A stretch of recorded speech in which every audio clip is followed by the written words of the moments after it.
नमस्कार दोस्तों, मेरा नाम विवेक सिंह कुलीर आपका वेलकम करता हूं वीएसपी ब्लॉग्स में। दोस्तों, फर्स्ट ऑफ ऑल तो मैं आशा करता हूं इस कोरोना की पैंडेमिक सिचुएशन में आप और आपका परिवार सभी का स्वास्थ्य अच्छा होगा। अब दोस्तों, बिना देर किए बिना हम अपनी वीडियो स्टार्ट करते हैं।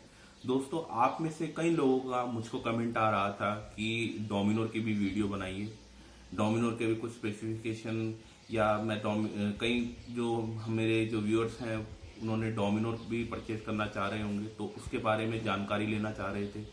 और जैसे कि दोस्तों आप लोग जानते ही हैं, मेरे पास डोमिनोर 2017 मॉडल हुआ करती थी, जो कि मैंने आपको बताया भी था। वो अब मैं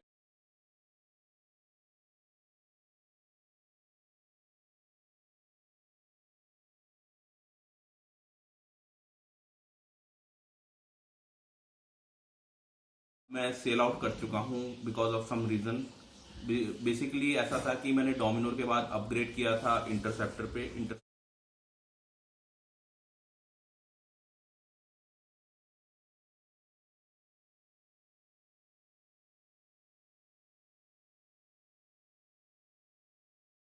इंटरसेप्टर 650 पे, जो कि डबल सिलेंडर आती है, उसका भी मैं रिव्यू बना चुका हूं दोस्तों। तो बिना देर किए बिना हम स्टार्ट करते हैं रिव्यू, ऑनरशिप रिव्यू ऑफ डोमिनोर 400। दोस्तों, जैसे कि आप लोग जानते ही हैं, डोमिनोर 400 सीसी 400 सीसी की गाड़ी है। और साथ में दोस्तों एक बात और ऐड करना चाहूँगा, मैं कुछ अपने फोटोज जो है वीडियोस के बीच में ऐड कर दूंगा, जिससे कि आपको थोड़ा बहुत आइडिया हो जाएगा कि मेरे पास डोमिनोर कौन सा वेरिएंट था और कौन सा मॉडल था। दोस्तों, डोमिनोर मैंने 2017 में परचेज किया था। उस टाइम पे उस बाइक का नो डाउट बहुत ज़्यादा क्रेज था, और एक तरीके से उस टाइम पे इंडिया की जो है हमारी एक तरीके से यंगस्टर ने एक सुपर बाइक की तरह वो समझी जाती थी। और आज भी नो डाउट डोमिनोर 400 काफ़ी ज़्यादा पॉपुलर है।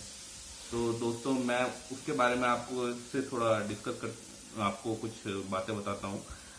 दोस्तों, फर्स्ट ऑफ ऑल तो जहां तक कि डिजाइन की बात की जाए, design no doubt mind blowing design है। बजाज वालों को ने जो काम किया है वो बहुत जबरदस्त काम किया है।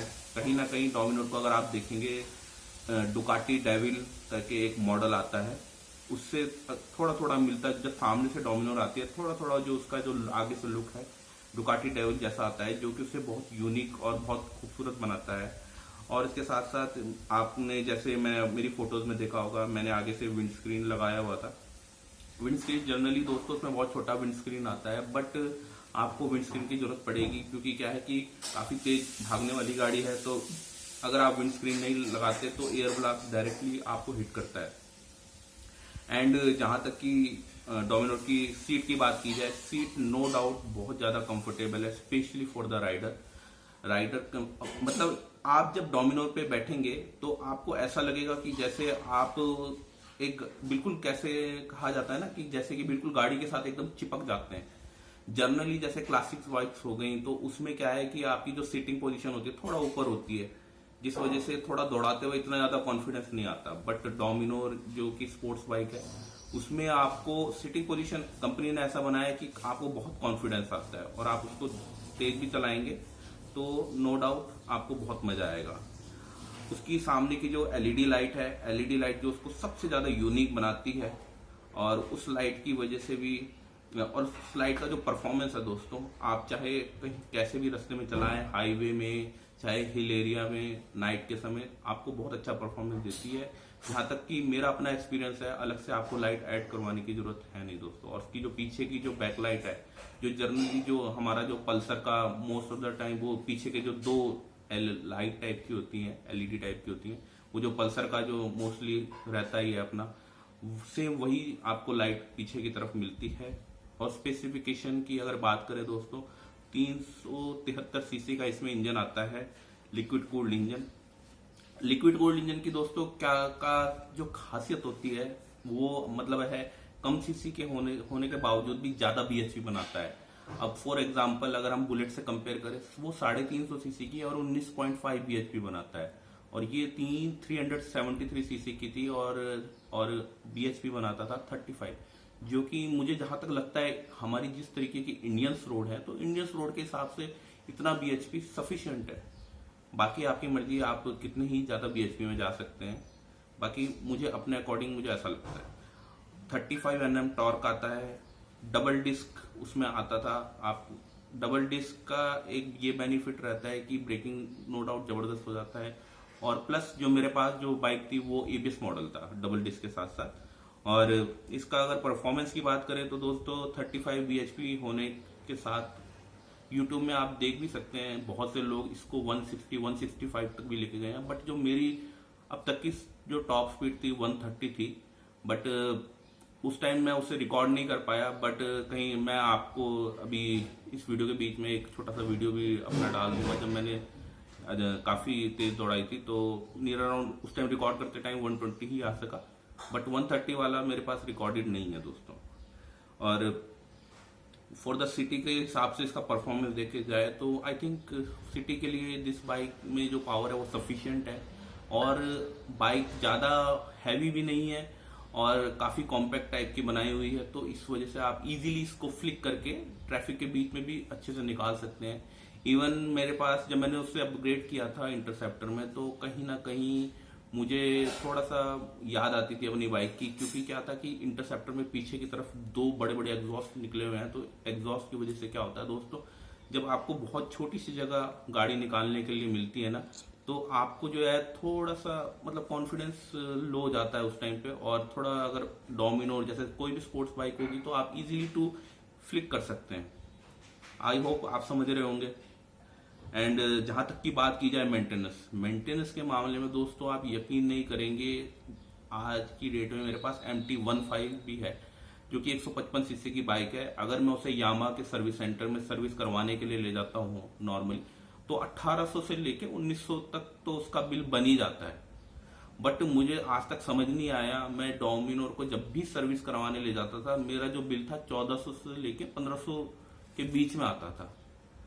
हाँ, बट हो सकता है कि अब जो करंटली डोमिनोर आ रही है उसका बिल थोड़ा सा शायद आपको 1800 या 2000 के आसपास आएगा, क्योंकि जो है नए वाली जो डोमिनोर है उसका उन्होंने जो है इंजन की कैपेसिटी थोड़ी सी बढ़ा दी है, और BHP भी आई थिंक नई पुरानी वाली का 35 है तो नई वाली का 40 BHP के आसपास है, और परफॉर्मेंस भी बढ़ गया है। मैंने नई वाली डोमिनोर भी चलाई है, बट मुझे तो इतना ज़्यादा डिफरेंस देखने को लगा नहीं। बाकी दोस्तों अगर बात की जाए प्रॉब्लम की, वाई मैंने डोमिनोर सेल किया, बिकॉज दोस्तों डोमिनोर में जो था ना दोस्तों, 2500 से लेके 4000 RPM के बीच में काफ़ी ज़्यादा नॉकिंग आता था और काफ़ी ज़्यादा वाइब्रेशन महसूस होता था। वैसे तो इतना मेरे को मैटर नहीं करता था, बट क्या था कि मैं शोरूम गया रॉयल एनफील्ड के और इंटरसेप्टर की मैंने राइड की, तो दोस्तों जब मैंने राइड किया तो मुझे बहुत ज़्यादा वो रिफाइन लगी कंपैरेटिव टू डोमिनोर। बट अगर दौड़ाई जाए डोमिनोर इंटरसेप्टर तो मुझे कॉन्फिडेंस तो ज़्यादा डोमिनोर में ही आएगा, बिकॉज ऑफ सीटिंग पोजीशन और उसका जो इजी टू फ्लिक है, कॉम्पैक्ट पोजीशन होने, कॉम्पैक्ट साइज होने के कारण। बट इंटरसेप्टर में मैं इसलिए गया क्योंकि उसमें जो RPM जो आपका मतलब आप उसको कितने ही RPM तक ले जाएं, कभी भी ना तो वाइब्रेशन आता है ना उसमें नॉकिंग का साउंड आता है। बट डोमिनोर में क्या है, थोड़ा बहुत वाइब्रेशन नॉकिंग रहता है। अगर आप इस नॉकिंग एंड वाइब्रेशन से कॉम्प्रोमाइज कर सकें तो ये बाइक नो डाउट आपके लिए बहुत ही अच्छी है।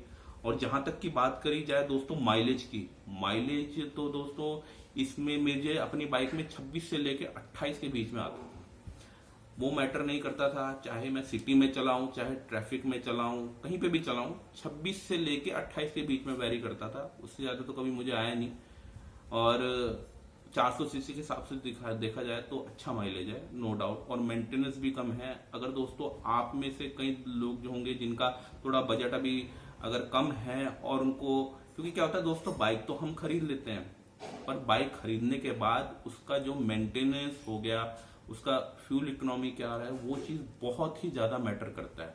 तो दोस्तों अगर आप जो है ऐसी बाइक चाहते हैं जिसका मेंटेनेंस कम हो और माइलेज भी ठीक ठाक हो, तो उस हिसाब से डोमिनोर बहुत अच्छी बाइक है दोस्तों। मैंने अपनी डोमिनोर में 20 नियर अराउंड मैंने अपनी डोमिनोर जो थी वो चलाई थी 23,000 किलोमीटर। 20,000 किलोमीटर के बाद जो थे मैंने दोनों टायर्स चेंज कर दिए थे। दोनों टायर्स जो था मैंने आगे पीछे का मैंने लगा दिया था राल्को का, और आगे का जो था, आगे का मैंने वही MRF का ही लगाया था। और टायर्स की भी कॉस्ट दोस्तों ज़्यादा नहीं है, 4,500 के अंदर अंदर आगे पीछे, 4,500 के अंदर आगे पीछे का आ जाता है। और डिस्क पैड जो कि सबसे ज़्यादा घिसते हैं, उसके भी डिस्क पैड के भी ज़्यादा महंगे नहीं है दोस्तों, 400 450 रुपए के अंदर आगे पीछे के आ जाते हैं। बट जो अब नई वाली डोमिनोर आ रही है, उसके डिस्क पैड जो हैं आपके थोड़े से ज़्यादा एक्सपेंसिव है। और दोस्तों बात की जाए, वैसे तो मैंने सब कुछ क्लियर कर दिया है, और अगर मैं हो सकता है मुझसे कुछ छूट गया हो तो दोस्तों मुझे उसके लिए आप माफ़ कीजिएगा। और भी कुछ नॉलेज लेना चाहें ऑटोमोबाइल से रिलेटेड, टू व्हीलर से रिलेटेड, तो आप प्लीज़ मुझे कमेंट कीजिएगा। और दोस्तों अगर वीडियो पसंद आए तो लाइक कीजिएगा, सब्सक्राइब कीजिएगा, और keep safe. Bye bye, thank you.